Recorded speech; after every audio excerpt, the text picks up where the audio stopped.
StyleWise style editor, Jon Jordan, and today we're going to talk about a subject that I could spend hours talking about, eyebrows, and specifically the big brow, because brows are literally bigger than they've ever been, and it's a bigger topic in beauty than it's ever been. It used to be just sort of, you'd groom them, you'd tweeze them and then kind of like pencil them in. Now there are so many more options, and the importance of brows is definitely emphasized now. So let's first think about some things maybe that I have questions about.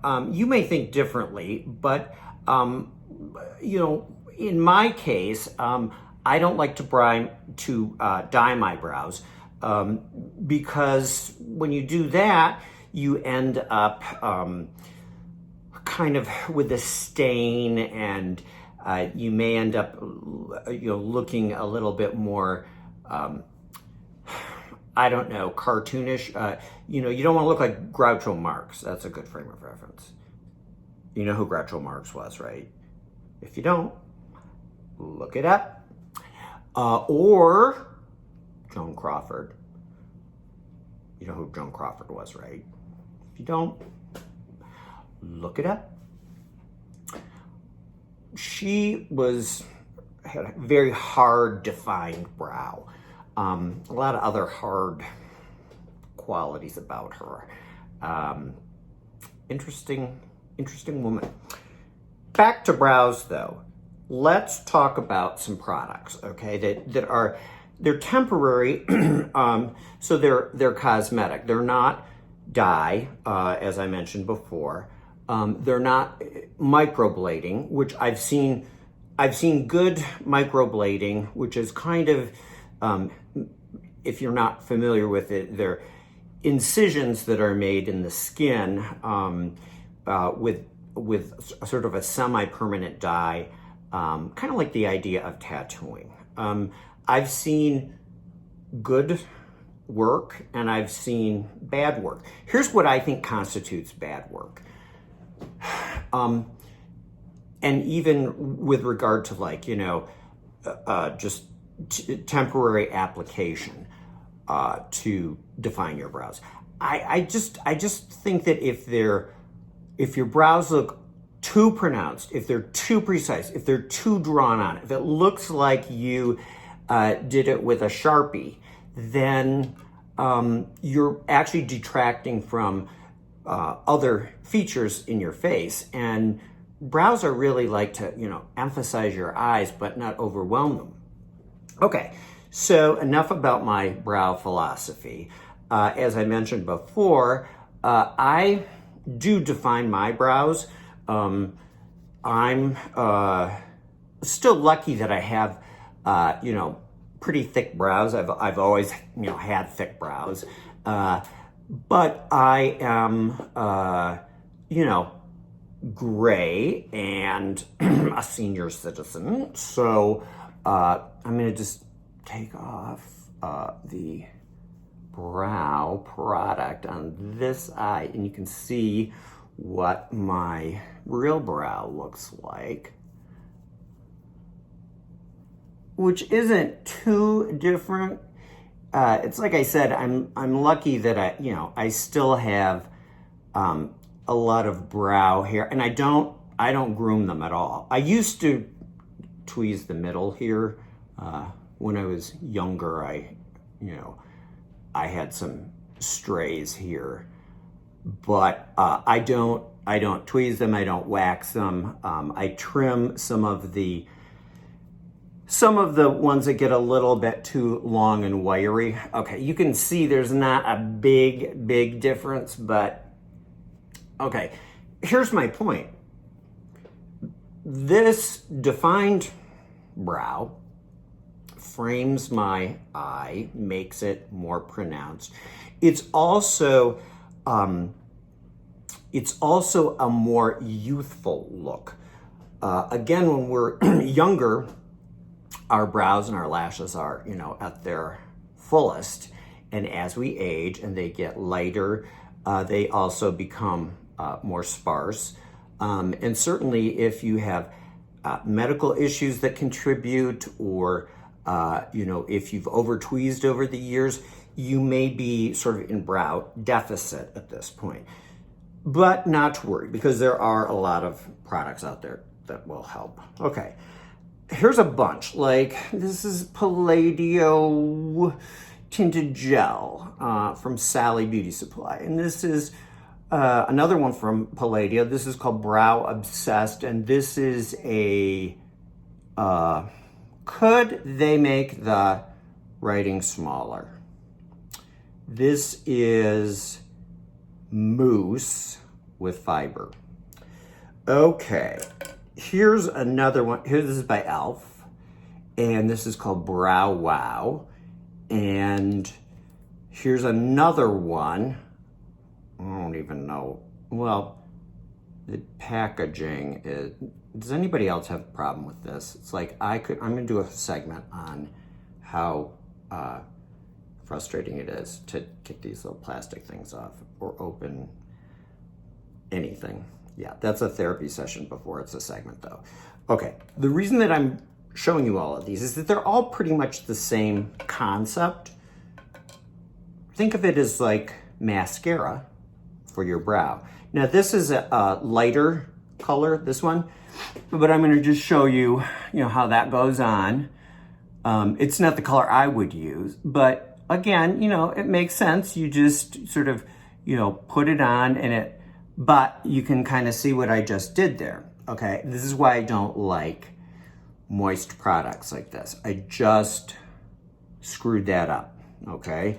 I'll actually use a darker version, and you can imagine the trouble that you could get into if, for instance, if you don't have a real steady hand, or you don't see very well, okay? See how messed up that is? Okay, the other thing about these products, and these are good products, I'm just telling you that I think there's a more foolproof way to approach defining your brow than this. So rather than go with one of these products that is moist, where you have to be very, very discerning about just getting them on the brow hairs, because when you make contact with your skin, that's when you get smudges. And if it's a long-lasting formula, you could have a hard time getting it off. I think I'm getting this off okay. But certainly, like, if your dexterity is challenged or your vision is challenged, and you have those smudges but you're unaware of it, well, you're kind of walking around with messy brows that others can see, but you're kind of looking like maybe you put it on in the dark, or after a few martinis or whatever. People can just make up their own minds about messy brows. So, and they will. This is a product by Real Colors called Hydra Brows, and it's a two-parter. There's an angled brow pencil, and that's to replicate individual hairs. Then this intrigues me, and I really don't know how this works. This is called Brow Wax. So it comes with a sponge tip applicator, and I think this is really long lasting, but again, I'm afraid of being able to put it on without getting the rest of your face all messed up. I'm a pencil guy when it comes to brows. This one from Wet n Wild. Wet n Wild's been around forever. It's a super inexpensive brand, and I was actually playing around with this before. I'll put some of this on my brow, and it's very, very defined, and yeah, it goes on easily, but I'll tell you, this really, really lasts. So if you're looking for a readily accessible, and I'm talking about like drugstores, grocery stores, Wet n Wild's, like all over the place, and like $1 or $2 probably. This really, really goes on and it stays on. I had a hard time getting it off. We'll see if I can get it off my brow. So the problem with this is that, you know, if you're not putting it on in good light, I think this is a little hard looking, a little artificial, and that's what I was complaining about before. Okay, I'm gonna take this off, and I'm gonna, yeah, I mean, it's coming off, but I think that if that air dried for a little longer, it probably, see this like smudge that I got there? It's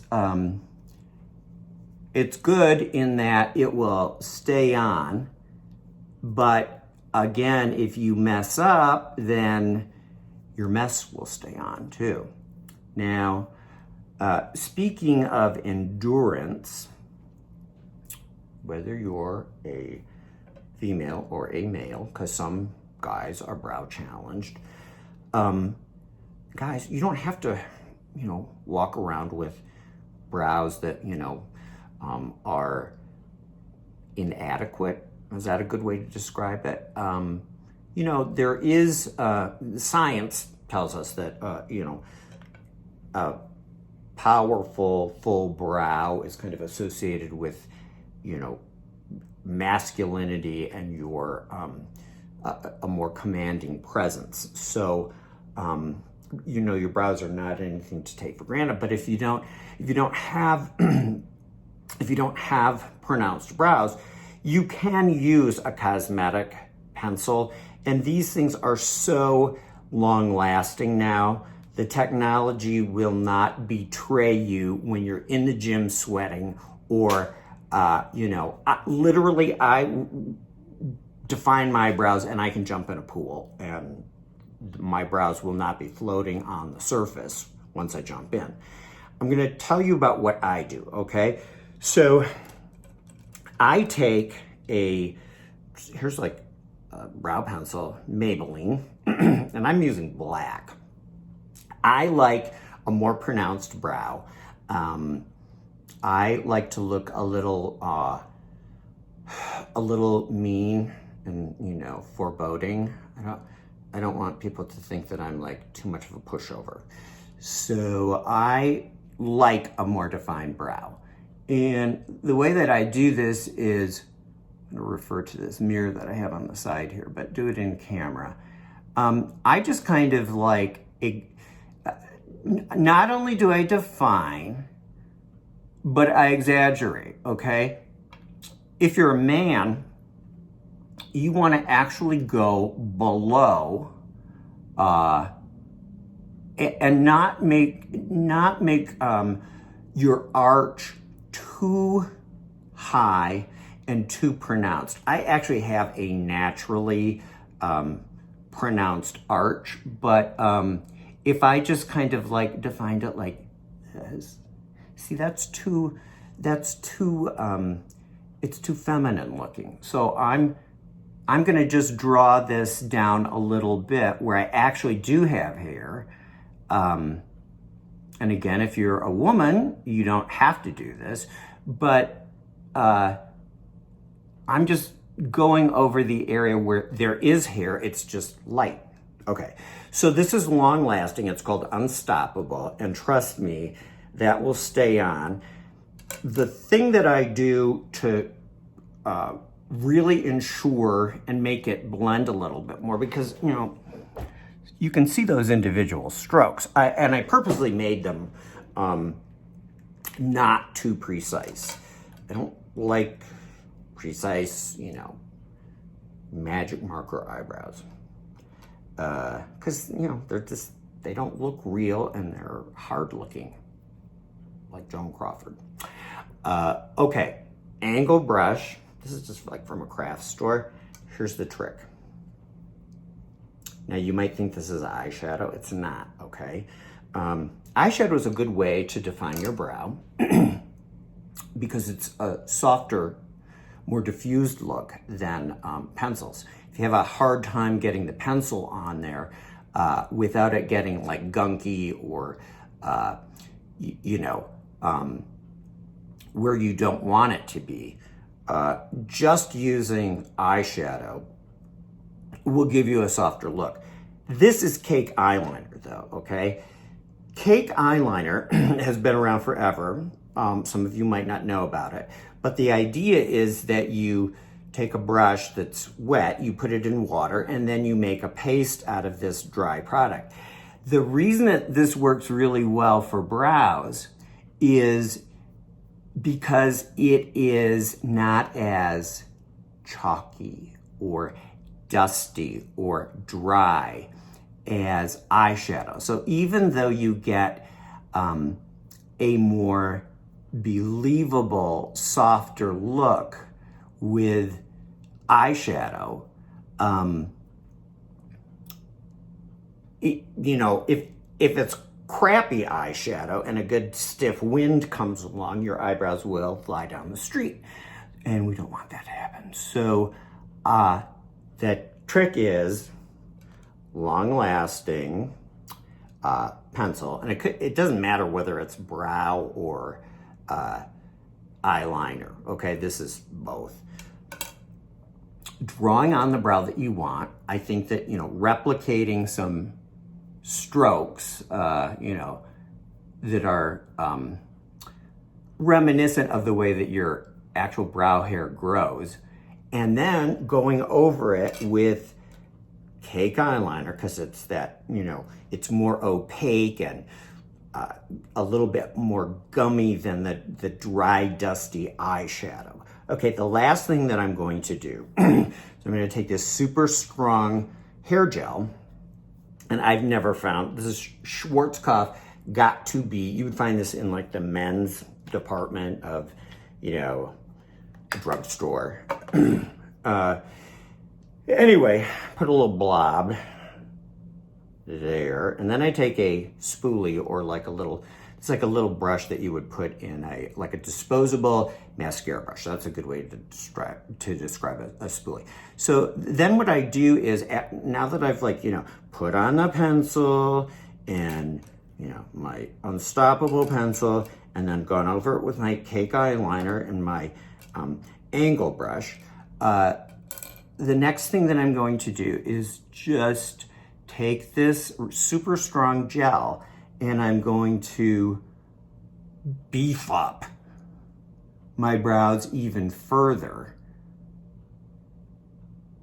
See, because again, you know, I think men's brows should be irregular. And if you're a woman, you certainly can do this too. It will, you know, you can keep your brow in place this way. And you can also expand the perimeter by brushing it up. I've seen tutorials like, you know, for men, you know, it's like, oh, well, guys, you know, brush your brow hair up. Well, putting gel on a really strong gel will not only brush your brow hair up, but it'll keep them up and it will beef them up. So whether you want bold brows, you know, for women, or beefy brows for men, there are lots of options out there. I like the technique that I just showed you, but it's a brave new world of beauty out there. There are always new options out there. I want to hear what you find out. Please feel free to share it with me. I appreciate you watching this extended brow version of the show today. And please subscribe, okay? Leave a comment. I appreciate you watching StyleWise, and beef up those brows and show me what your brows are made of. Thanks for watching.